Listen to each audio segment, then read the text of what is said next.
வணக்கம். இது உங்கள் ஜாப் 360 தமிழ். நம்ம இந்த வீடியோலாம் பார்க்க போகிறோம்னா டிஎன்பிசி டிஎன்யூஎஸ்ஆர்பிக்கு யூஸ் ஆகிற வகையில் ப்ரீவியஸ் இயர் கொஷின் பார்த்துட்ருக்கோம். அதில் பாலிட்டியில் நம்ம ஆல்ரெடி 3 வீடியோஸ் போட்டாச்சு. இப்போ வந்து 4th வீடியோ. நம்ம சேனலில் பாலிட்டியை பொறுத்தளவுக்கு ப்ரீவியஸ் இயர் கொஷின் எப்படி போட்டுட்ருக்கோன்னா ஒவ்வொரு டாபிக் வைஸாக, அதாவது சிலபஸை எப்படி டீகோட் பண்ணி கொடுத்துருக்காங்களோ அதை மாதிரி போட்டுட்ருக்கோம்.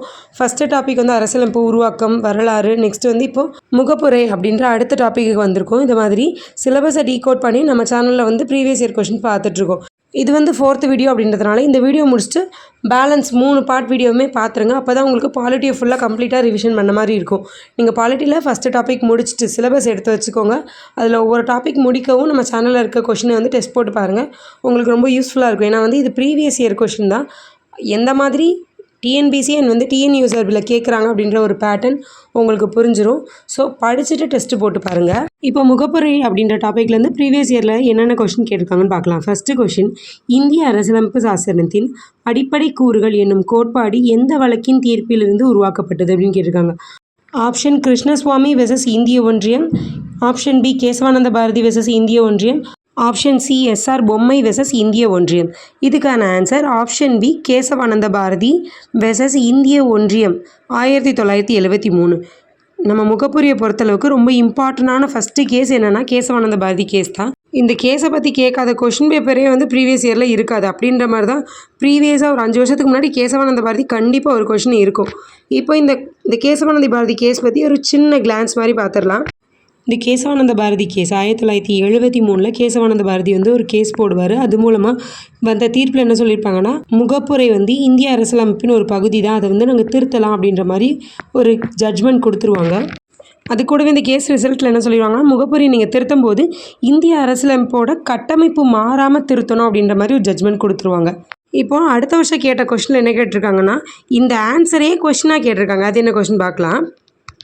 எந்த வழக்கில் உச்சநீதிமன்றம் இந்திய அரசியலமைப்பின் அடிப்படை கட்டமைப்பு என்ற கொள்கையை பயன்படுத்தியதுன்னு கேட்டிருக்காங்க.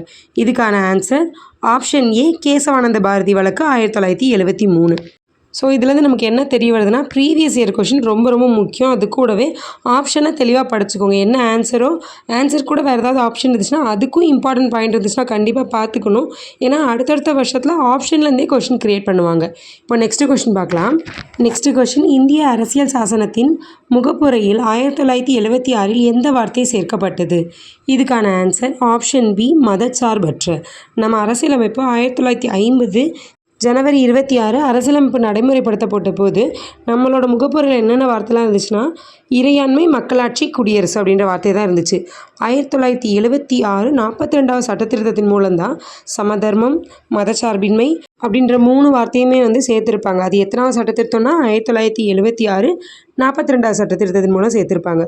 ஸோ இந்த கொஷினுக்கான ஆன்சர் மதச்சார்பற்ற. நெக்ஸ்ட் கொஷின் பார்க்கலாம். 4th கொஷின், முகவுரையை அரசியலமைப்பின் அடையாள அட்டை என்று கூறியவர் யார்? Option Ambedkar, AN Palkhivala, Ram Manohar Lohia, Jayaprakash Narayanan. இதுக்கான answer option B Palkhivala.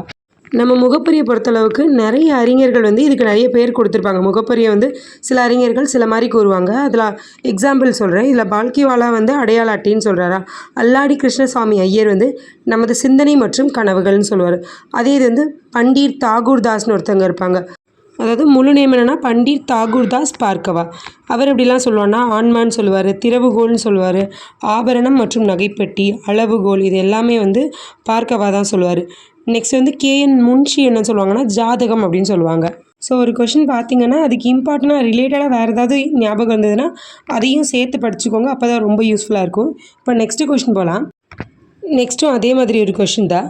Next question, முகப்புரையை அரசியலமைப்பின் திறவுகோல் என்று கூறியவர் யார்? இதுக்கான answer option A Ernest Barker. இவர் தான் முகப்புரையை திறவுகோல்னு கூறியிருப்பார். அது கூடயே முகப்புரை தான் வந்து முக்கியமான குறிப்பு மற்றும் பகுதி, அதாவது இந்திய அரசியலமைப்போட முக்கியமான பகுதி மற்றும் குறிப்பு என்னென்னா முகப்புரை அப்படின்னு வர்ணிச்சிருக்கிறதும் எர்னஸ்ட் பார்க்கர் தான். டாக்டர் அம்பேத்கர் என்ன சொல்லியிருப்பாருன்னா, நம்ம சட்டப்பிரிவு 32 இருக்குல்ல, அதை வந்து அரசியலமைப்பின் இதயம் மற்றும் ஆன்மா அப்படின்னு குறிப்பிடுவார். இப்போ நெக்ஸ்ட் கொஷின் போகலாம். இந்திய அரசியலமைப்பின் முகவுரை தொடர்பாக பின்வரும் கூற்றில் எது சரியானது? நம்ம அரசியலமைப்பு எத்தனை வகையான நீதி பெற்றிருக்கு, எத்தனை வகையான சுதந்திரம் பெற்றிருக்கு, எத்தனை வகையான சமத்துவம் பெற்றிருக்குன்னு கொடுத்துருக்காங்க.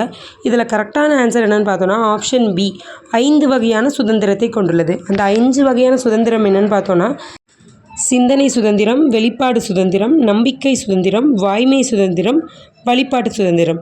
இதில் இன்னும் 2 எக்ஸ்ட்ரா பாயிண்ட்ஸ் பார்க்கலாம். எத்தனை வகையான நீதியை பெற்றுள்ளதுன்னு கேட்டிருந்தாங்கன்னா 3 வகையான நீதி. சமூக நீதி, பொருளாதார நீதி, அரசியல் நீதி. அது கூடவே எத்தனை வகையான சமத்துவம் பெற்றிருந்தது அப்படின்னு கேட்டாங்கன்னா அதுவுமே 3 வகையான சமத்துவம் தான். சமூக சமத்துவம், பொருளாதார சமத்துவம், அரசியல் சமத்துவம். இப்போ நெக்ஸ்ட் கொஷின் பார்க்கலாம். முகப்புரையில் இருக்க சுதந்திரம், சமத்துவம் மற்றும் சகோதரத்துவம் இந்த கொள்கை எங்கேருந்து கொண்டு வரப்பட்டதுன்னு கேட்டிருக்காங்க. Option Ireland, French, Russia, America. இதுக்கான ஆன்சர் ஆப்ஷன் பி, பிரெஞ்சு புரட்சி. பிரெஞ்சு புரட்சி எந்த இயர்னு பார்த்தோன்னா பிரெஞ்சு புரட்சி 1789ஆம் ஆண்டு தான் நடைபெற்றிருக்கும். இதில் முக்கியமான 3 முழக்கங்கள் சொல்லியிருப்பாங்க. அந்த 3 முழக்கம் என்னன்னு பார்த்தோன்னா அந்த 3 முழக்கம் தான் கொஷினில் கொடுத்துருக்காங்க. சுதந்திரம், சமத்துவம் மற்றும் சகோதரத்துவம். ஸோ இந்த 3 முழக்கத்தை தான் நம்ம பிரெஞ்சு புரட்சியிலேருந்து எடுத்து முகப்புரையில் வச்சுருப்போம். இதில் ஆப்ஷனில் இருக்க ரஷ்ய புரட்சிக்கான இயர் என்னென்னா 1917, அமெரிக்க புரட்சி 1765. இப்போ நெக்ஸ்ட் கொஷின் போகலாம். நெக்ஸ்ட்டு இந்திய அரசியலமைப்பின் எந்த விதி முகப்புரையில் மாற்றம் செய்துள்ளது? முகப்புரை இது வரைக்கும் நமக்கு ஒரே ஒரு டைம் தான் மாற்றிருக்காங்க. அதுக்கான அரசியலமைப்பு திருத்த சட்டம் என்னதுன்னு எல்லாருக்குமே ரொம்ப ஈஸியான கொஷின் தான் இது. 42வது திருத்த சட்டம் 1976. உங்களுக்கு இதுக்கான இயர் கன்ஃபியூஸ் ஆச்சுன்னா 42வது சட்ட திருத்தத்தில் இருக்கிற 4 ஆட் பண்ணி பாருங்கள் 6. ஸோ 1976 தான் முடியும். இது ரொம்ப ஈஸியான கொஷின்றதுனால ஆப்ஷனை பார்க்கலாம். ஆப்ஷன்லேருந்து வேறு என்னென்ன கொஷின் கேட்கலான்னு பார்த்தோன்னா 61வது சட்ட திருத்தம் இருக்குது. இது எதுக்காக கொண்டு வந்திருந்தாங்கன்னா வாக்களிக்கும் வயதை 21லேருந்து 18 குறைச்சிருப்பாங்க. அது எந்த சட்டத்திருத்தம் எந்த வருஷம்னு பார்த்தோன்னா 61வது சட்டத்திருத்தம் 1989. நெக்ஸ்ட்டு 72வது சட்டத்திருத்தம் இருக்கா. 72வது சட்டத்திருத்தம் தான் 1992 கொண்டு வந்திருப்பாங்க. இதில் ரொம்ப இம்பார்ட்டன்ட் என்னென்னா கொங்கினி, மணிப்புரி, நேபாளி அப்படின்ற 3 லாங்குவேஜ் ஆட் பண்ணியிருப்பாங்க. அதாவது இந்திய அரசியலமைப்பு அட்டவணை 8ல் அங்கீகரிக்கப்பட்ட லாங்குவேஜ்னு இருக்கும். அதில் ஃபஸ்ட்டு 14 இருக்கும். சில லாங்குவேஜ் ஆட் பண்ணுவாங்க. 21வது சட்டத்திருத்தத்துலேயும் 72வது சட்டத்திருத்தத்துலேயும். 72ல் கொங்கினி, மணிப்புரி, நேபாளி ஆட் பண்ணுவாங்க. நெக்ஸ்ட் 93வது சட்டப்பிரிவிலையும் சில மொழிகள் ஆட் பண்ணுவாங்க. அது போடா, டோங்கிரி, சாந்தலி, மைத்திலி அப்படின்ற லாங்குவேஜ்லாம் ஆட் பண்ணுவாங்க. லாஸ்ட்டாக இருக்க 52வது சட்டத்திருத்தம் இதுக்கான இயர் ப்ளஸ் இது எதுக்காக கொண்டு வந்தது அப்படின்னு தெரிஞ்சதுன்னா கமெண்ட் பண்ணுங்கள். நெக்ஸ்ட் கொஷின் பார்க்கலாம். இறையாண்மை, குடியரசு, சுதந்திர உரிமை, சமத்துவம். இதில் இறையாண்மை லாஸ்ட்டாக இருக்க 4வது இருக்க அதற்கு மேலான உச்சவரம்ப அதிகாரம் இல்லை. நெக்ஸ்ட்டு குடியரசுக்கான ஆன்சர் அரசின் தலைவர், நேரடியாக அல்லது மறைமுகமாக மக்களால் தேர்ந்தெடுக்கப்படுபவர். நெக்ஸ்ட்டு சுதந்திர உரிமை தனிநபர் குணங்களில் மேம்பாட்டிற்கான வாய்ப்புகள். அடுத்து சமத்துவம் நிறம், ஜாதி, மதம், இனம் மற்றும் பிறவற்றின் அடிப்படையில் பாகுபாடு இல்லை. ஸோ இதுக்கான answer option A 4312. Next question. முகப்புரை என்பது இறையாண்மையான மக்களாட்சி குடியரசு ஜாதகமாகும் என கூறியவர். இது ப்ரீவியஸாக ஆல்ரெடி பார்த்த கொஷின் தான். இதுக்கான answer option C, KM Munshi. இதில் லாஸ்ட் ஆப்ஷனில் இருக்க இதயத்துல்லா யாருன்னா முன்னாள் இந்திய தலைமை நீதிபதி. இவர் அரசியலமைப்பை பற்றி ஒரு கூட்டு சொல்லியிருப்பாங்க. என்ன சொல்லியிருப்பாங்கன்னா அமெரிக்காவின் முகப்புரையானது அதன் சுதந்திர பிரகடனம் அப்படின்னு சொல்லியிருப்பாங்க. எனினும் நம்முடையது அப்பிரகடனத்தை விட மேலானது அப்படின்ற ஒரு கூற்று இதயத்துல்லா தான் சொல்லியிருப்பாங்க. நெக்ஸ்ட் கொஷின் பார்க்கலாம். நெக்ஸ்ட்டு ரொம்ப ஈஸியான கொஷின். சமதர்மம், சமய சார்பின்மை என்ற வார்த்தை எந்த அரசியலமைப்பு திருத்த சட்டத்தின்படி முகப்புரையில் சேர்க்கப்பட்டது? முகப்புரையை பற்றி நமக்கு தெரியும்னா ஒரே ஒரு தடவை தான் திருத்தியிருக்காங்க. அது எப்போன்னா 42வது சட்ட திருத்தம். அதன் மூலமாக தான் இந்த வார்த்தைகளும் சேர்த்துருப்பாங்க. ஸோ இந்த கொஷினுக்கான ஆன்சர் ஆப்ஷன் பி 42வது சட்ட திருத்தம். Next question.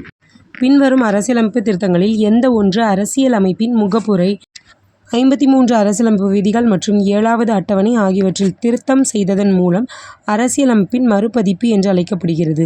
அதாவது சிறு அரசியலமைப்பு என்று அழைக்கப்படுவது எதுன்னு கேட்டிருக்காங்க. இதுக்கான ஆன்சர் 42வது சட்ட திருத்தம். ஆப்ஷன் பி 42வது சட்ட திருத்தம் 1976. Next question.